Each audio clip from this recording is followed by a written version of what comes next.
Good afternoon. Hi, I'm E.D. Lewis, and welcome back to my reviews on my channel. Please like, subscribe, and comment. I'm thinking about possibly retitling these as, E.D. Lewis reviews or nocturnal reviews or something like that, although it's not nighttime right now. It's kind of rainy, though. By the way, funny little story. This is my second take because, yeah, something embarrassing just happened. I just did my entire video and forgot to hit record. I feel really stupid. So, this is my second go. So I guess that was like rehearsal. But, anyway. Moving on from that little embarrassment that I just had to share. I would have been doing a review earlier than this, but most of this week I have not had a voice, so I haven't been able to talk until fairly normal since yesterday. Friday, I was starting to be able to talk, but it was pretty bad, so I've had a really bad sore throat and stuff, and I haven't been able to speak, so. But this movie I went and seen on Tuesday, the first day of me officially being pretty much mute. And this movie, this is our first movie review, by the way. This is a movie that is not here in theaters anymore. It must have left like Thursday evening or so. And so it might be around where any of you may be, it might not be, so I have no idea where it's still lingering at. But anyway, we're going to do the movie The Turning, which is based off of Henry James' The Turn of the Screw. This movie came out January 24th, and I think it just left theaters because it's not around here anymore. And it is based off of the book that I just mentioned, by Henry James. And I've already done a review over, so check that out. The link should be in the description. I should have a couple links in there, which I'll explain. And that's one of them. So check that one out, if you have not already done so. Anyway, this movie is a modernization of The Turn of the Screw. And before I tell what I thought of it, I'm actually going to give you a quick review what the movie's about. It's about a young tutor named Kate, who goes to take care of a little girl named Flora at Bly House. This is her first live-in job as I guess as the housekeeper calls it, a governess, which they do make a little joke about, but that's not important. But she's been taking care of and teaching like classrooms of children, not, living in situations. This is her first one. And her mother, to give her a little bit of backstory, which they do, unlike the governess in the story, she has been institutionalized. She is not mentally capable, I guess you might say, or mentally competent. So, yeah. But anyway, she goes to this house. It's very isolated, very gothic, and there's like nobody there besides the little girl, but the creepy and seemingly controlling housekeeper, Mrs. Gross. And yes, I am looking over my notes because I have my notes this time. Strange things begin to happen. She sees like this female ghost thing, and later she sees a man. It's a mysterious man, and she hears all kinds of things about the previous governess and about the man who used to manage the estate. The governess, she disappeared. She went off somewhere. We don't really know what happened to her. But the man who used to manage the estate, Quint, died. But as strange things start to happen shortly after she arrives, the brother of Flora named Miles shows up. He's been away at school, and the next day, Kate gets a phone call that he's been expelled, and I won't tell you why, because that's a spoiler. And so she's seemingly very afraid of him because of what she hears, not to mention the other strange things that's happening. And she finds out that Quint and the boy, Miles, had a very interesting, very close relationship, and so that makes her increasingly terrified.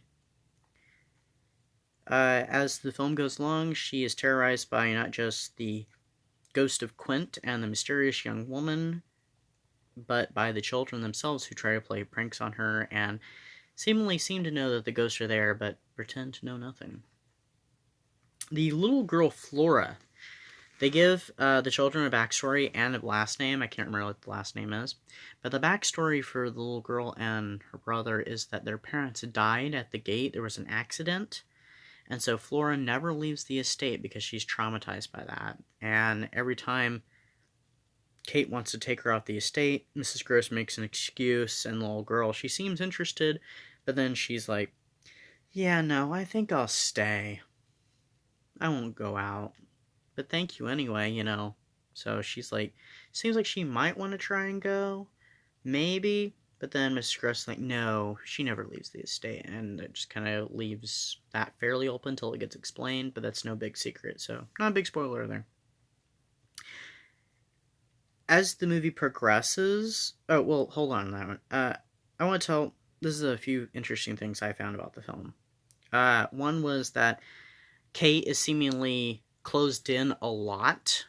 Like, she's framed by doorways, windows, divides in the walls. It always looks like she's being closed in and boxed in throughout much of the film, and especially the early parts of the film. So I think that kind of helps, adds to the tension that she's, you know, in this odd situation that she feels kind of closed in, trapped here in this isolated house, and unable to really get too far out.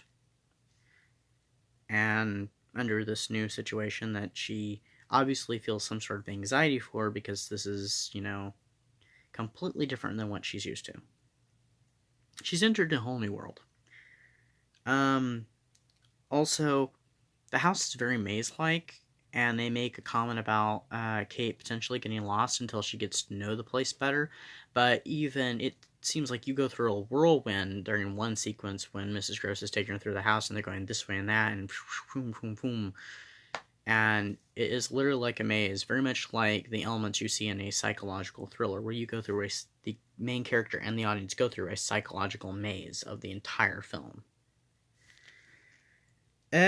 Another interesting little thing that I want to mention is that Kate's hair, which is very beautiful and nicely kept and stuff, gets all crazy and ratty and unkept by the end of the film, and it goes through these various stages. And it very much symbolizes her mental stability breaking down. So, but overall, I thought it was a pretty good adaptation. Of course, they had to give the main character a name, which is not mentioned in the original book. They modernized it, they gave the children a last name, and they gave a backstory for the children as well, and gave Kate, the governess, kind of backstory herself by her mother being institutionalized for mental incompetence. It's not the greatest film, but I think it's very creepy, very atmospheric. It's not a very long movie, but it seems like it's a lot longer than it is. Kind of like how the story of The Turn of the Screw seems to drag on, even though it's only like 100 pages, or 100 and some. It's really short, but not a lot happens. It's kind of slow. I mean, there's plenty that happens, but it's just so slow and kind of stretched out. I think it's kind of that subtle build, if you will. That's pretty much it. I think I already mentioned the creepy atmosphere, so yeah. So that's The Turning. So if you have a chance to go see it, if it's still out in theaters near you, I would go see it. If you like horror films and Gothic films as well. If not, you'll have to wait till it's available on streaming or Blu-ray, DVD, whatever you like to watch, or however you like to watch movies. So, I want to make another couple plugs here. One is for me, and one is for an upcoming holiday. This one is about me. It's my book. I just got published, so I'm promoting that. You know, The Curse of Rydge House, a Gothic novel by me, E.D. Lewis. It's the story about a girl named Brianna Gale who travels to the little town of Writer's Peak. She hopes for a new life and the promise of success. She moves into Rydge House, an old mansion outside of town, as the new secretary to a prominent elderly businesswoman. But strange things start to happen, and she finds herself in danger. And that's really all I'm going to tell you, because you should go check it out. It is available on Amazon in both Kindle and paperback form, so you can order it through Kindle, or you can order it via hard copy, paperback.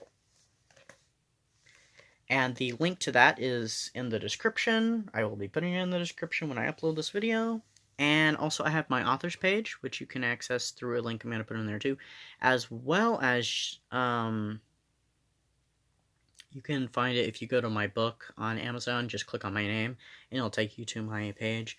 You can see, that I only have one book right now. I'm working on another book right now. It's a young adult fantasy steampunk romance adventure. So, the only other thing I'm going to plug is, Valentine's is coming up, so I hope you've got all your chocolates and cards and flowers ordered, paid for, being mailed, or plan to be delivered by Valentine's. So, I have plans for Valentine's. It's a very special Valentine's for me, just like last year's was. So, yeah. I'm glad that you've joined me on my channel again, and let me know what you thought of The Turning if you hadn't seen it, if you'd like to see it, any comments, questions on even The Turn of the Screw, which you can check out my review on that too. You can even tell me what you're planning for Valentine's if you want, anything. I love comments. I love to read what other people have to say. And check out my book, The Curse of Rydge House, a Gothic novel by E.D. Lewis. So, I'll see you next time. I got several other things I could review right now. I got a couple short stories I could review. It's just picking and choosing and finding the time when I need to make these videos. So, thanks for watching. Please like and subscribe and comment. See you next time. Bye-bye.